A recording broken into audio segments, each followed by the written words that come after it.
You're a detective sergeant. You're assigned to homicide detail. A man is shot down in the street of a residential neighborhood. He's critically wounded.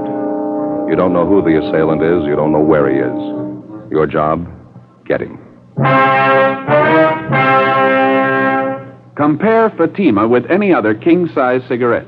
Prove Fatima quality yourself. You'll find Fatima's length filters the smoke 85 millimeters for your protection. Fatima's length cools the smoke for your protection. You'll find Fatima's length gives you those extra puffs, 21% longer than standard cigarette size. And in Fatima, you get an extra mild and soothing smoke. Plus, the added protection of Fatima quality. Definitely the best quality in its class, but the same price as the cigarette you're now smoking. Buy Fatima in the bright, sunny yellow pack. Best of all, king-size cigarettes.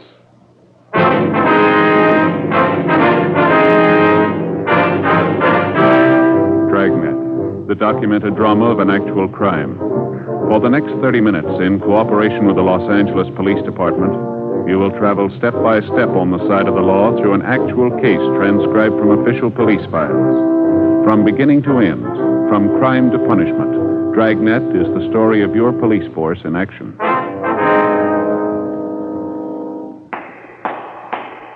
It was Thursday, January 20th. It was mild in Los Angeles. We were working the night watch out of homicide detail. My partner's Ed Jacobs. The boss is Thad Brown, chief of detectives. My name's Friday. I was on the way back from dinner, and it was 9:57 p.m. when I got back to the city hall, room 42, homicide detail. Hi, make it in time? No, they were closed up. Oh, that's too bad. Where'd you eat? Well, that cafeteria down the street was terrible. Nothing at all, huh? Well, I figured I'd be safe with a corned beef hash. Even that wasn't much. Soggy, you know. Probably standing all day. That's too bad. I asked Johnny if he'd stay open a couple of minutes late. Told him you were coming right over. The place was closed tight when I got there. Couldn't raise anybody. It's tough luck. Short ribs were really good tonight. Some great pie, too. Boysenberry. Best I had anyway. Mm-hmm. Say, you got any of those bicarb pills in your locker? I could sure use one. I'm afraid not. Gave the last one to Gene Bechtel tonight. Oh. He ate at the cafeteria, too. Hiya. Oh, hi. Hello. What do you say? Any phone calls for me yet? Muriel down at the staff's office called. That run you asked for, they got it ready. It was the only call, huh? Yeah. What is it, Al? Something wrong? No, why? You've been moping around like you lost your best friend. What's the matter? You mad at the world? No, just my in-laws. The wife had her father and mother over for lunch today. The old man's getting to be a real pain in the neck. Don't get along with him, huh? I keep trying to. Doesn't seem to do much good. All he can think of is money. It's all he can talk about. Why let it bother you?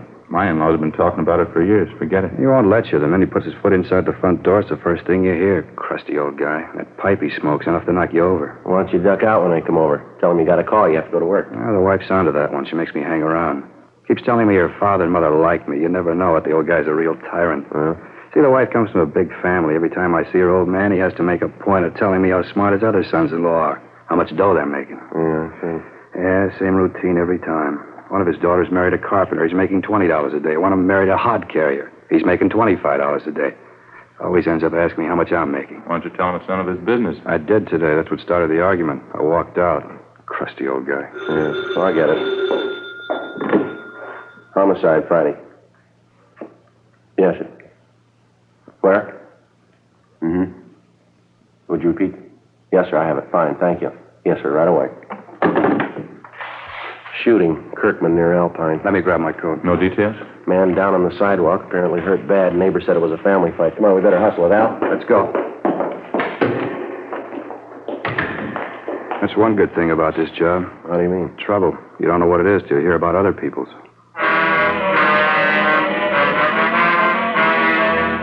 Sergeant Al Shambra, Ed and I drove out to the scene of the shooting. Code 3, red light and siren. We located the victim lying on the sidewalk approximately 50 feet from the intersection of Kirkman Avenue and Alpine Street. He was a dark-haired man, looked to be in his early 40s, tan complexion, well-built. He'd been shot several times in the chest, once in the shoulder. He appeared to be unconscious. A handful of curious neighbors were standing by. One of them, a short, balding man, identified himself as Ernest Whitley. He said he was the victim's next-door neighbor. What's the man's name, Mr. Whitley? Wally Radford lives right next door to me. Been my neighbor for years. Where do you live? This apartment court right here. I live in the cottage next to the end when they're number 8. Wally lives in number 9. One right in the end there facing us. See? Yeah, what do you know about the shooting, Mr. Whitley? Well, I didn't have anything to do with it. I was watching television with the wife. I heard the shots outside. You can ask the wife. She'll tell you. You heard the shots outside of Radford's cottage, is that right? Yeah, that's right. Where's the ambulance? Why don't they come? They've been notified. They're on the way. Well, who did the shooting, Whitley? Would you know that? Well, not for sure. We were watching television, like I said, when I heard the shots, wife and I. First, I heard the shots, and then I heard somebody yell. I thought it was some high school kids in a hot rod or something. You know, horsing around outside. Wife told me to get up and take a look anyway, so I did. Uh-huh. On the way to the door, I heard another shot. Then somebody yelled out again like they were hurt. Must have been 6 or 7 shots anyway. Just as I opened the door, I saw Wally go running past. I didn't know what was coming off. He ran right out toward the street here. Weaving back and forth, looked like he'd had a couple of drinks. I didn't know what it was. You didn't see the actual shooting? You didn't see anyone with a gun? Well, no. The only one I saw was Wally. He ran right by me, holding his hands up to his chest. I yelled to him, but he didn't stop. I didn't know if he was drunk or what. When he got out here to the sidewalk, I saw him fall down. I went after him. It was terrible. Say, either one of you got a smoke? Yeah, sure. Look, I'm still shaking like a leaf. There you go. Swell. Thank you. Want a light? Yeah, please. Thanks. You're welcome. Was Radford still conscious when you reached him, do you know? Just about, yeah. I don't know how many times he was shot. He was rolling around on the ground. Pain was terrible. The whole front of his shirt was all stained. I yelled to Mike Desmond, one of the other neighbors. He called you fellas. Did Radford say anything to you? How it happened? I kept moaning about the pain. Kind of made me sick. It was a relief when he passed out. Mm-hmm. Did he tell you how it happened? Yeah, his wife. I figured that was it when I saw what was wrong with him. He told you his wife shot him? Well, they had a big fight today, Wally and his wife. Started this afternoon, been going on all day, all night, yelling at each other, throwing things around. I never expected this, though. Something must have snapped. She must be out of her mind. Where's his wife now? I don't know. Still back in their cottage, I guess. I've been here since the shooting. I didn't see her leave. Joe? Yeah. We got our hands full. Now, what do you got? Just talking to one of the neighbor women back in the court here. She said a Mrs. Radford phoned her about 5 minutes ago. Identified herself as the victim's wife, cottage number 9. What did Miss Radford want with the neighbor? She said she was giving fair warning. She wanted her to pass the word along. What do you mean? Claims she's going to kill anybody that comes after her.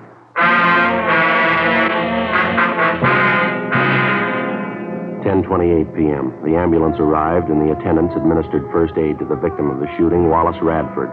Before he was rushed to Georgia Street Receiving Hospital for further treatment, Radford regained consciousness long enough to confirm the fact that it was his wife who shot him. That was about all he could tell us before the sedatives took effect. The 2 officers and 2 of the radio cars which were standing by were detailed to keep the crowd away from the apartment court where the shooting took place, in particular Cottage 9, where the Radfords lived. The blinds were drawn in the house. There were no lights showing. We called the Radford cottage on the phone, but there was no answer. Al Shambra and Ed circled around and back for a closer look at the place. I continued interviewing the Radford's next-door neighbor, Ernest Whitley. I guess I should have known it'd come to this someday, the way they've been fighting lately, Wally and his wife. They've been doing nothing but wrangling, day in, day out. Well, you any idea where Mrs. Radford got the gun? She must have used Wally's, I guess. Don't know where else she'd get her hands on one. He keeps a gun in the house, does he? Yeah, as long as I've known him, he has. 38 automatic. I don't know the make, though. Do you happen to know if Mrs. Radford was used to handling a gun? No, typical woman. I remember Wally and Stella were over for cards one night. Stella, that's Mrs. Radford. Yeah, I know. I don't know how it came up, but Wally and Stella started arguing about him keeping a gun in the house. Stella didn't like it a bit, said she was afraid of guns. Didn't even like to have him around. I'm surprised she even knew how to pull a trigger. You said the Radfords had a big fight today. What was it about? Do you happen to know? Same old thing, I guess.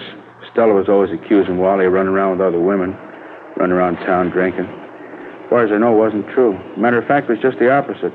If anybody was on the town, it was Stella. I happen to know at least one guy she was making eyes at. Oh, here's your friend. Hi, what's it look like? Not good. House is pitch dark. Can't hear anyone moving around inside. Won't be easy to get her out of there, Joe, the way the cottage is situated. Why, what's the problem? The rear of the house backs up against that hill there. Yeah. Just a small space between the end of the house and the hill. No back door, just windows. One of them's open a few inches. You mean the front door's the only way in the place, huh? No, there's a side door on the left of the house there, left-hand side. That's a kitchen door, Sergeant. Leads right into the kitchen. Just like our place. All the cottages are laid out the The same. living room's just inside the front door, then, huh? Yeah, that's right. Bedrooms in the right rear, kitchen in the left rear. A small bathroom leading off the bedroom leads to the left. She won't come out peaceably. How about a tear gas shell? That ought to bring her out. Well, I don't know if we'll need it, Al. Might be a waste of time. Whitley here was just telling me Mrs. Radford isn't familiar with guns. You think she know how to reload the automatic, Whitley? No, sir. I'm pretty sure she wouldn't. I don't even know if Wally had another clip of shells around the house. Even if he did, Stella wouldn't know what to do with it. Well, how about the clip that's already in the gun? Good chance she's got a couple of shells left. She fired more than half a dozen of them, I know that. She must have gone crazy. There were at least 7 or 8 shots. Well, they're just about empty, the gun. How about it? You want to try rushing the place? Let's go. Okay with me. All right, you better stay out here for the time being, Mr. Whitley. Might be some shooting. You know you taking any chances. Yes, sir, sure. Okay, Sergeant. I'll be right back here if you want me. Thank you very much. All right, let's try it. How you want to handle it? Why don't you and Al take the side door? I'll go in the front. You want to see if we can get a rise out of her first? Yeah. Might be she'll give it up without a fight. I'll call out to her a couple of times first. If there's no answer, we'll rush the place. Okay. Now, let's make it all together, huh? Just wait for a signal. I'll call it out. All right. Okay. That's it. Side door just behind the shrub over there. Give us a little time to get around her, huh? Yeah, now, when I call out the rush, make it fast. It's the only thing we got in our favor. We'll try and surprise you. Right. See you later. Yeah, be careful. Mrs. Radford? Miss Radford, can you hear me? Police officers, we've got your place surrounded. We want you to come out. Can you hear me, Miss Radford? We want you to come out. Miss Radford? All right, let's go. Hit the doors.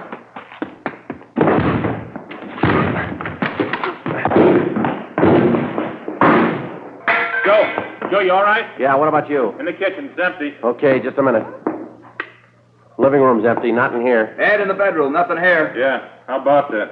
Hey, Joe, back here. Where are you? Bedroom, straight back. All right. Have a look. Did you check the bathroom and all the closets? Everything. She's gone. 10:46 p.m. We double-checked the cottage, all the buildings, and possible hiding places adjoining the Radford house, and then we combed through the immediate neighborhood around the apartment court. There was no trace of the suspect, Stella Radford. In the apartment, we found a picture which neighbors told us was a good likeness of Mrs. Radford. Al Shambra got to a phone, called the office, and a local broadcast and an APB was gotten out on her. We figured she probably slipped out of the house without being noticed during the general excitement immediately after the shooting. Her phone call to one of the neighbors warning that she'd kill anyone who came after her only served as a stall to give her more time for a getaway. 10:55 p.m. Ray Pinker and the crime lab crew arrived and began their preliminary investigation. Judging from the bloodstains found on the furniture and the rug in the living room and on the front steps of the cottage, Radford had first been shot while he was in the living room, and then apparently he ran out the front door to escape the gunfire. A trail of 7 empty shells ejected from a .38 caliber automatic seemed to indicate that his wife followed him out the front door, still firing at him as he tried to get away. We checked the apartment court garage, but the Radford's car was still there. We remained at the apartment court interviewing the neighbors and trying to get a line on some of Mrs. Radford's known friends and associates. Joe, how'd you make out? Not much, Al. The neighbor I talked to hardly even knew the Radfords. How about you? Not much better. Girl in the apartment up the way name's Joanne Taylor. She told me she knew Radford's wife fairly well. Says she has a sister in town. Doesn't have any idea where she lives, though.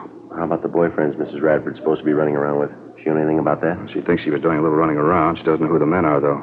Hear anything about Radford's condition? Yeah, I checked with Georgia Street a couple of minutes ago. It's pretty critical. I don't know if he's going to make it or not. Joe, Al, back here, hustler.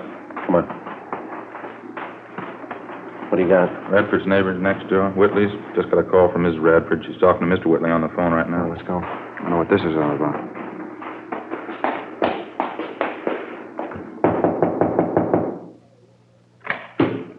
Oh, yeah, Sergeant. I was just going to run and get you. You have Mrs. Radford on the phone? I did, yeah. She hung up just before you came in.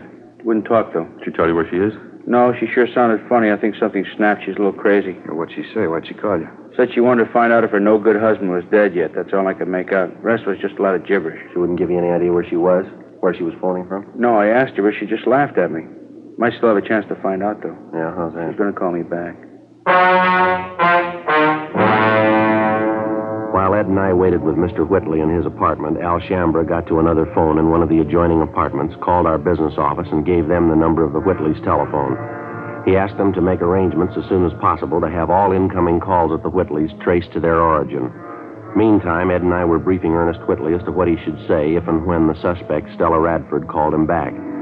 There was no phone extension in his apartment, so the only way we'd be able to monitor the conversation would be for Whitley to share the receiver with one of us. We waited. 11:30 p.m., 11:45, midnight, 12:15 a.m. Sergeant? All right, try and keep the receiver tilted so we can listen. Yeah, sure. Hope I got it straight. Okay. Hello? Ernie, this is Stella. Did you find out what I told you to?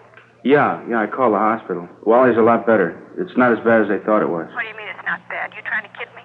No, it's the truth, Stella. It's not half bad at all. Wally's going to be all right. Couldn't be. I shot him 4 or 5 times. times. How could he be all right? Look, I didn't say he was all right. I said he was going to be all right. Look, it's nothing serious, not half as bad as they thought. You're lying. You know you're lying, Ernie. Look, come on, snap out of it, will you, Stella? It's going to be all right. Wally forgives you. Believe me, he does. Now, look, why don't you come home? We'll get the whole thing straightened out. There won't be any trouble. Why don't you stop trying to kid me? It's not going to be all right. I've seen the last of you and the last of Wally. Stella. I'm with my boyfriend now. We're getting out of town. Now, wait a minute, Stella. Use your head, huh? Don't go rushing in anything. You don't have to tell me. I know what I'm doing. I don't care if that dumb husband of mine lives or dies. But just tell him he'd better not try to follow us. Oh, Stella. My boyfriend's an ex-con. He's got a gun and he knows how to use it. Well, Stella, will you listen a minute? You can tell that to the cops, too, in case they're going to follow us. They try and stop us, and they're going to have a fight in their Look, heads. you keep talking. Will you listen for just a minute? Where are you now? Let me come down and talk to you. Not a chance. Just be a waste of time. I'm leaving with my boyfriend in half an hour. You can tell Wally I hope he dies. Wait a minute, Stella. He gave me a message for you, honey. He left something with me. He wants you to have it. What? His wallet. He gave it to me just before he left for the hospital. Got $94 in it. Says he doesn't care what you think of him. He wants you to have the money. $94? Yeah. He didn't have that much money with him. Where'd he get it? Well, I don't know anything about that, but it's right here in his wallet, just the way he gave it to me. He wants you to have it. That's all I know. I don't get it. He didn't have that much money. Well, what do you want me to do? Take it back to him? Tell him you didn't want it? Look, give the guy a break, huh, Stella? It's the only way he's got to show you how he feels about you. Stella? Isn't that right? Well, how about it, Stella? You got the money with you? I told you, yeah. Pick it up any time you want. No. You bring it down here.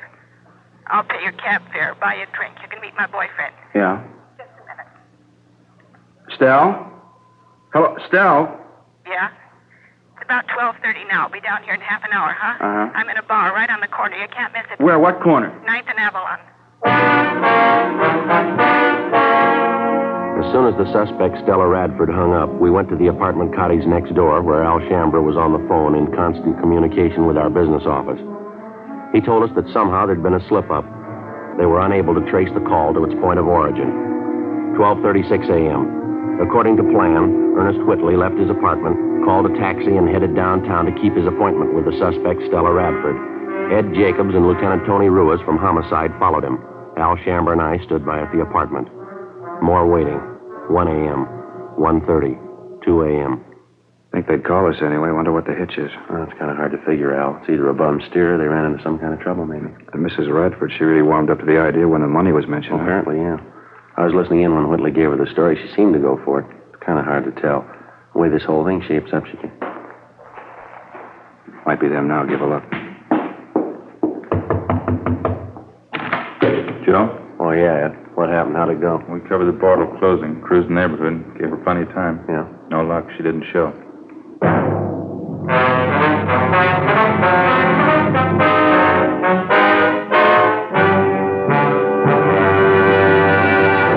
You are listening to Dragnet, authentic stories of your police force in action. Fatima, America's first, largest-selling blended cigarette. Now king-size. The only king-size cigarette that makes you this money-back guarantee. Buy a pack of Fatimas. Enjoy Fatima quality, extra mildness, and superbly blended tobaccos. If you're not convinced Fatima is better than the king-size cigarette you're now smoking, just return the pack and the unsmoked Fatimas by August 1st, 1952, for your money back plus postage. Fatima, Box 37, New York 1. Buy Fatima. Compare them with any other king-size cigarette. 1. Fatima's length filters the smoke 85 millimeters for your protection. 2. Fatima's length cools the smoke for your protection. 3. Fatima's length gives you those extra puffs, 21% longer than standard cigarette size. And you get an extra mild and soothing smoke, plus the added protection of Fatima quality. Remember, more smokers now insist on Fatima quality than ever before. Buy Fatima. In Fatima, the difference is quality. Best of all, king-size cigarettes.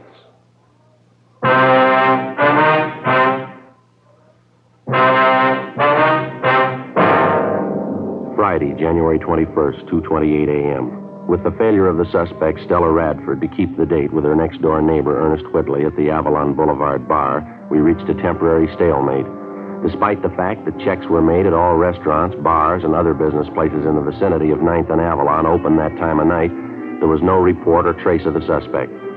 While the search continued, we stood by at the Whitley apartment in the hope that Mrs. Radford might call back. A check of our Records and Identification Bureau failed to turn up any record on either the victim or the suspect, his wife. Ed called Georgia Street Receiving Hospital again, but there was no change. Wallace Radford's condition was still critical. At 2:35 a.m., Stella Radford telephoned again. While we listened in, she told Whitley that she'd had no intention of keeping that appointment with him at the Avalon Boulevard bar. She told him that she knew he was working with the police, that she saw officers follow Whitley to the bar where they were supposed to have met. She again warned him of the consequences in the event anybody tried to apprehend her. After she hung up, we checked with the business office, and they told us that the calls had been coming from a telephone prefix which was impossible to trace. 10 minutes later, Whitley got another call from the Radford woman. The conversation went on for the better part of 20 minutes. She didn't seem to make much rhyme or reason. Her only concern was the condition of her husband, whether or not he was dead. She hung up abruptly, but 15 minutes later, she called Whitley again. Look, Stell, I told you there isn't going to be any trouble. Now, why don't you go and see Wally? He's lying down there in the hospital. He wants to see you. How about it, huh, Stell? Is he dead or not? That's all I want to know. My boyfriend and I are leaving first thing in the morning. I want to find out before I go. Why don't you at least give me a chance to talk to you, Stell, huh? We've been good friends. You know I wouldn't do anything to hurt you or Wally. Now, let me talk to you, huh? There's nothing to talk about. If you got anything to say, you can tell me now. All I want to do is find out about I Wally. told you he's hurt, but he's going to be all right. It's not serious. Stell? Why don't you stop lying to me? Look, I'm not lying, Stell. I wouldn't lie about something like that. What's the matter with you anyway? You been drinking? What's it your business? You're not kidding me, Artie. You're trying to help the cops. Don't you think I know that? What kind of a fool you think I am? Look, I'm trying to help, Stell, that's all. Sure, you're trying to help. Not me, though. You're trying to help the cops. I know they're with you. When we made that date to meet at the bar, you told them all about it. No. You left the house and they left right after you. I know Stell, all about it. no, you got it wrong, honey. I'm trying to help both of you, you and Wally. I'm trying to help the best way I know how. Now, why don't you come home? I told you we'll straighten the whole thing out. There won't be any trouble. Don't hand me that. I said we're leaving town, me and my boyfriend. Now, what about that money? $94. She said Wally wanted me to have Yeah, that's right. He does. Now, how can I get it to you if you don't trust me? Get away from the cops, that's all. Oh, Stell. Maybe I could use the money, but I'm not giving myself up. Look, for you're $94. wrong about the cops, Stell. Believe me, you are. Now, why won't you let me meet you someplace? Any place you want, just let me talk to you. How many times do I have to tell you there's nothing to talk about? All I want to know is about Wally. Is he dead yet? But I told you, he's not dead. He's going to be all right. Look, why can't you believe me? It's not what they thought. Wally will be okay. Ed, Yeah? in the next room. But what for, Stell? Why? Now, come on, snap out of it, huh? No, it's the truth, so help me. Yeah, what's the matter? Well, it just happened to strike me. You hear that streetcar that just went by a minute ago? Yeah, I did. Why? Did you notice a little before that when we were listening on the phone? Sounded like the same thing coming over the line, didn't it? Yeah, come to think of it, it did. Matter of fact, I heard it a couple of times coming over the phone. It's pretty regular. Now, that's what I mean. Streetcars have been passing by here regularly, too. Not much of a time lapse, either. Not much more than a minute. Mm-hmm. Well, I mean between the time when we hear it over the phone and the time the streetcar actually passes this place. Yeah?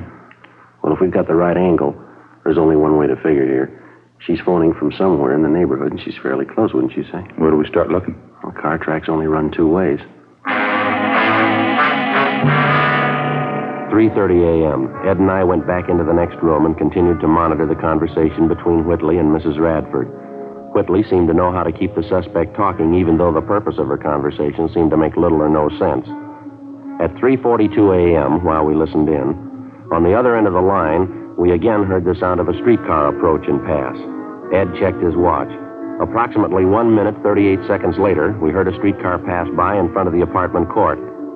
Before Ed and I left, we jotted down a note for Whitley asking him to keep Mrs. Radford on the line just as long as possible. We got in the car and drove north along the car tracks at about the normal speed of a streetcar. 1 minute and 38 seconds of driving brought us a distance of little more than 8 blocks. It was on the fringe of a park area. There were only 3 residential buildings in the immediate vicinity. There were no lights showing in any of them. We checked the location for public telephones, but we found none. 4:15 a.m., we turned around, drove back to the apartment court, and using the same timing procedure, 1 minute, 38 seconds at 25 miles an hour, we drove along the car line in a southerly direction. Sure not much of a choice. Bars are closed, most of the restaurants. No lights burning on this block. A few up ahead there in the next block, Ed. Yeah. Got to come pretty soon, doesn't it? Yeah, it's a minute right now. I can't see how we'd be wrong on it, can you? Too much right off is just a coincidence. A minute, 15 seconds. A minute, 20. Better slow down, huh? Yeah. What do you think? Well, it's a service station across the street. It's closed up. Well, a lot of them have outside payphones, don't they? You see any? No. None on this side. Let's see, I'll pull up in there, huh? Yeah. There's a phone booth in the back there. There's no lights, though. Looks like somebody in it. Yeah. Looks like a woman. Yeah, it is. Come on. All right, hold it up, lady. She's running for it, Joe. All right, come on. Come on, hold it up, lady. Police officers. Let go. Let go of me. What do you think you're doing? Police officers, lady. Here's our identification. I'd like to talk to you. You leave me alone. Just leave me alone. That's all. I don't have to talk to you. Your name's Stella Radford, isn't it? No, it isn't. Is that your identification? Who sent you here? Who was it? Are you Stella Radford? You couldn't have found out. How'd you know I was here? It was Ernie, wasn't it? Him and his friends. He told you. No, ma'am. I don't see how you found me. Somebody had to tell you.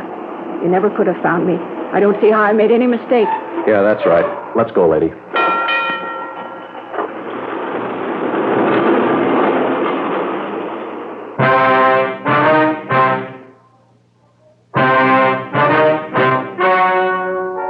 The story you have just heard was true. The names were changed to protect the innocent. On April 16th, trial was held in Superior Court, Department 88, City and County of Los Angeles, State of California. In a moment, the results of that trial. And now, here is our star, Jack Webb. Thank you, George Fenneman. Friends, as you know, Fatima Cigarettes makes it possible for us to bring you this Dragnet series. And each week, of course, we set aside a couple of minutes to tell you about Fatimas. We've already told you why we believe Fatima is the best of all king-size cigarettes. The rest is up to you. I suggest you buy a pack of Fatimas and compare them yourself. Fatimas give you an extra mild and soothing smoke, plus the added protection of Fatima quality, something no other cigarette has. Look for that bright, sunny yellow pack tomorrow and try Fatima.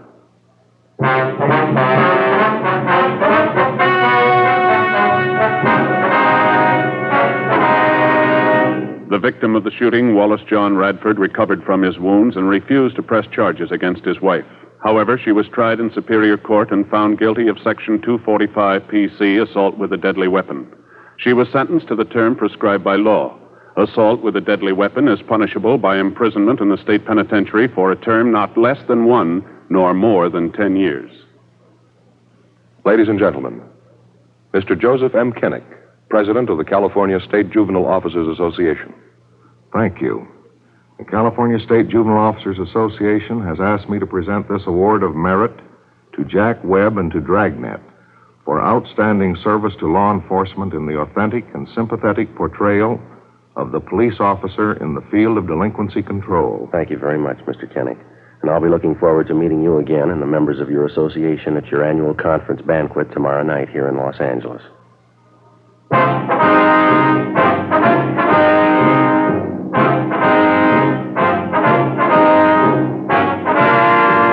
You have just heard Dragnet, a series of authentic cases from official files. Technical advice comes from the Office of Chief of Police W.H. Parker, Los Angeles Police Department. Technical advisors Captain Jack Donahoe, Sergeant Marty Wynn, Sergeant Vance Brasher. Heard tonight were Barney Phillips, Herb Ellis, Jack Crucian, Helen Cleve. Script by Jim Moser. Music by Walter Schumann. Hal Gibney speaking. Fatima Cigarettes, best of all king-size cigarettes, has brought you Dragnet, transcribed from Los Angeles.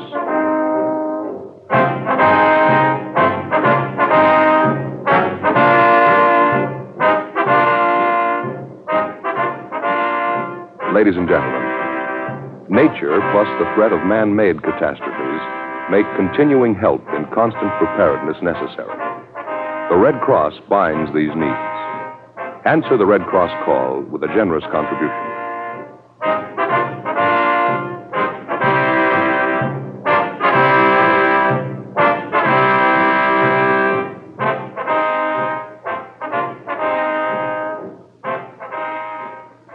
Next, it's Mr. Keene, Tracer of Lost Persons on NBC.